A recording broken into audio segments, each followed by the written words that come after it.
Mengejutkan, mantan Presiden Rusia kerahkan penghancuran militer dan pemusnah rezim Kiev, Zelensky.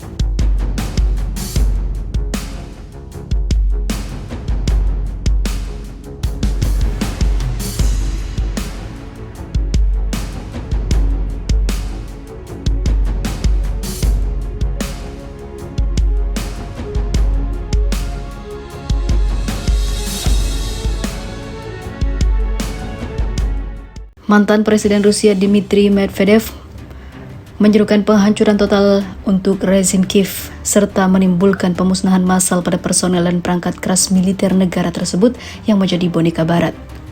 Medvedev yang saat ini menjabat sebagai Wakil Ketua Dewan Keamanan Nasional Rusia membuat pernyataan tersebut dalam sebuah postingan di Telegram pada hari Jumat.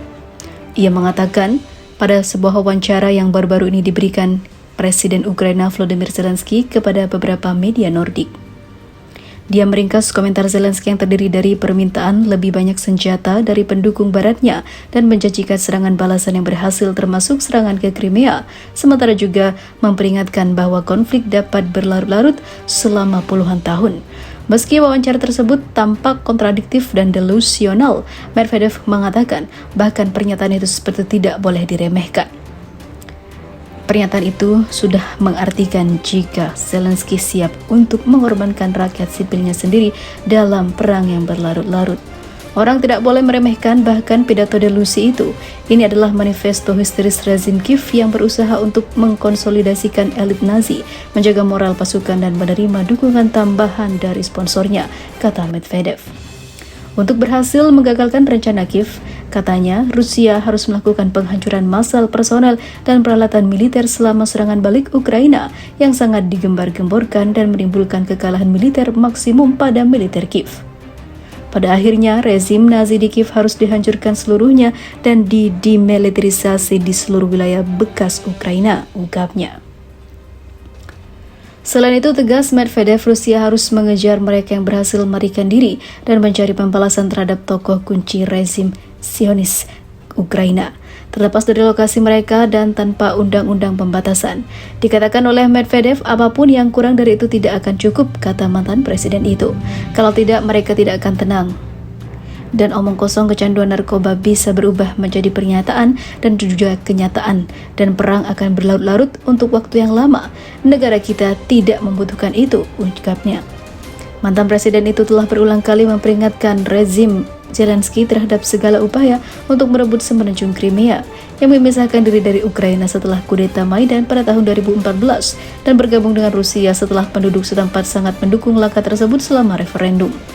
Bulan lalu, Medvedev mengeluarkan peringatan nuklir ke Kiev, memperingatkan bahwa setiap upaya serangan serius yang menargetkan semenanjung Crimea akan menjadi dasar penggunaan segala cara perlindungan, termasuk yang disediakan oleh dasar-dasar doktrin pencegahan nuklir, ungkapnya.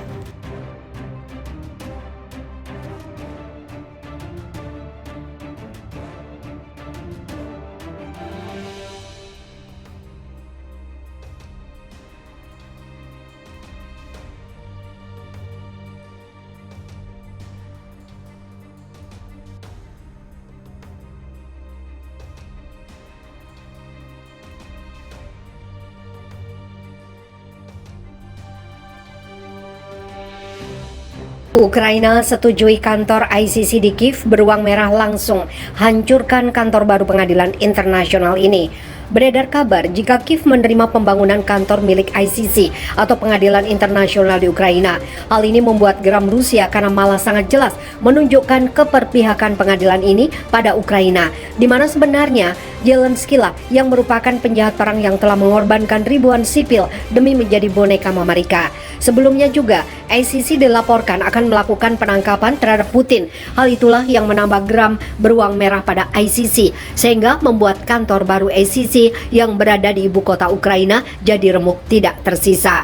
Diberitakan sebelumnya, Jaksa Agung Ukraina menandatangani perjanjian pada hari Kamis untuk mengizinkan Pengadilan Kriminal Internasional atau ICC membuka kantor perwakilan di Kiev hanya beberapa hari setelah entitas yang berbasis di Den Haag pada tanggal 21 Maret 2023. ICC mengeluarkan surat perintah penangkapan untuk Presiden Rusia Vladimir Putin atas tuduhan bahwa ia bertanggung jawab atas kejahatan terhadap kemanusiaan di Ukraina. Pengadilan Kriminal Internasional ICC adalah sebuah lembaga internasional yang didirikan pada tahun 2002 untuk mengadili kasus kejahatan internasional yang berat seperti genosida, kejahatan perang, dan kejahatan terhadap kemanusiaan. Ukraina adalah salah satu dari 123 negara yang menjadi anggota ICC. ICC mengungkapkan bahwa rujukan untuk dugaan kejahatan di Ukraina berasal dari kumpulan negara, terutama anggota UE dan NATO atau bersekutu dengan Washington. Namun Amerika Serikat sendiri tidak terlibat langsung karena Amerika Serikat juga tidak mengakui pengadilan tersebut. Amerika Serikat menarik tanda tangannya pada tahun 2002 mengesahkan undang-undang yang mengizinkan invasi militer ke Den Haag jika ada orang Amerika atau sekutu yang ditahan di sana. Jaksa Agung Andrei Kostin menyebutkan sebagai permulaan yang signifikan dalam hubungan negara itu dengan ICC. Meskipun Ukraina masih belum menandatangani Statuta Roma untuk menerima yurisdiksinya.